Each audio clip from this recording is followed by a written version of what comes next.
Hi students, so far we have covered the elements of art, line, shape, space, and form, and I know that we were in the middle of form right whenever we left, and we were working on our face sculptures, but sadly we won't be back, but we're just going to move on. I think you guys understand form, so we are going to go ahead and move on to color. So our next element of art will be color. This will be mainly a review, especially if you had me last semester, but here we go, jumping right in.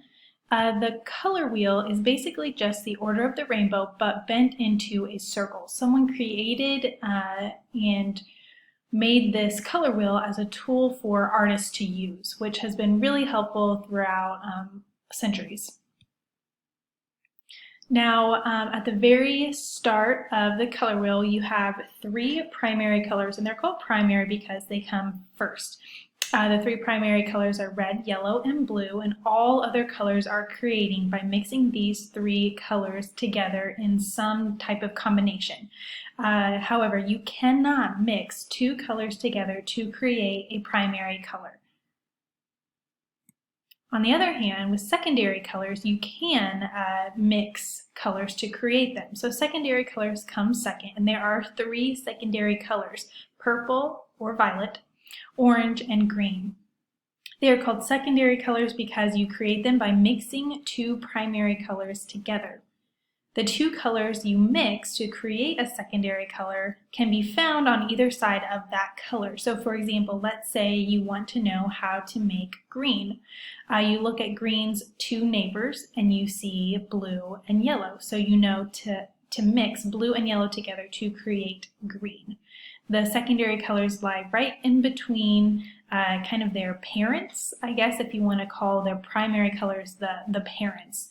And then the secondary colors are like their little kids. So for example, red and yellow come together as parents, and they come together and create orange as a secondary color. Now there are a lot of different types of color schemes, which are basically just color combinations.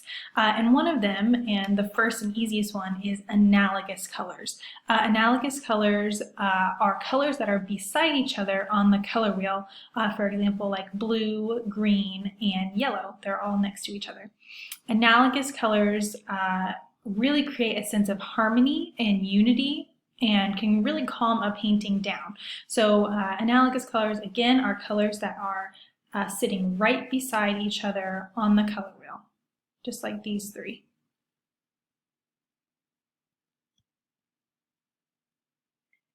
Now here are two examples of paintings that actually use an analogous color scheme.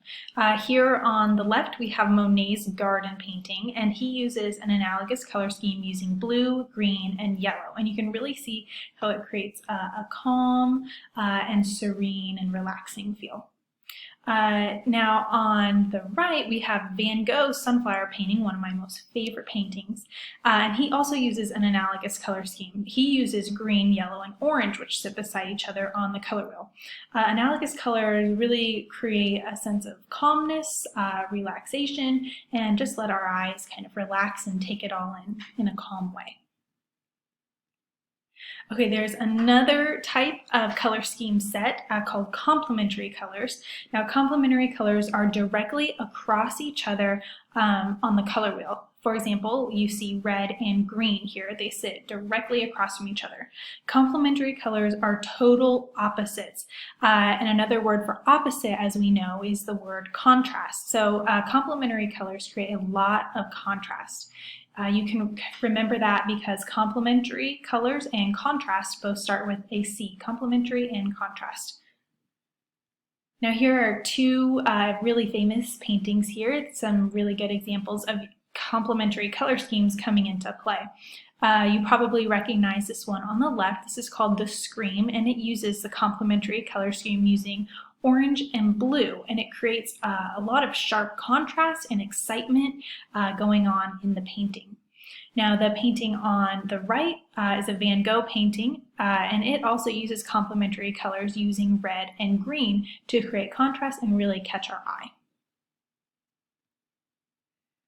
Warm and cool colors are also color scheme sets, warm colors being red, orange, and yellow, and cool colors being green, blue, and purple. Warm and cool colors can often communicate different moods, as we learned with Picasso, which we'll see here in just a second. Warm colors often mean bright, cheerful, happy, and safe, while cool colors often mean cold, sad, lonely, sometimes serene and peaceful. If you remember Picasso's rose and blue period, here are two of his examples.